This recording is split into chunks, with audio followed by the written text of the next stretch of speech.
In the fourth quarter of 2023, 6 publicly traded dealership groups reported increasing revenue from parts and service. Well, what's behind that, and what should you do and not do about that? Welcome to Trade Pending TV.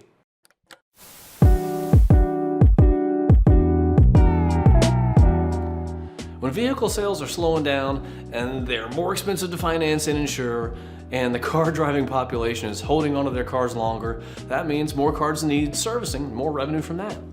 Then over the last 10 years, the cost of auto maintenance and repairs has increased 50%, driving up those revenue numbers also. Show them, Alex. Dealerships ain't no dummies, and when asked where they see the most opportunity for revenue growth this year, 39% are saying service. Show them again, Alex.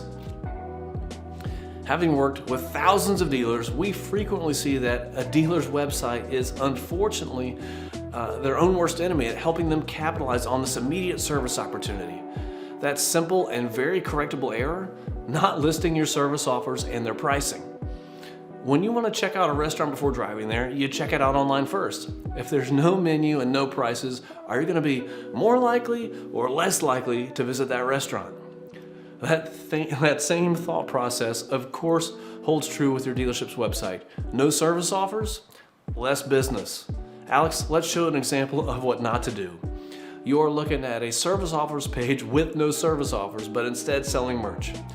People will do business with the companies that provide them with the information they seek. You don't need software to get your service offers listed. You can crawl, walk, run this thing and just get something basic up there and do it now.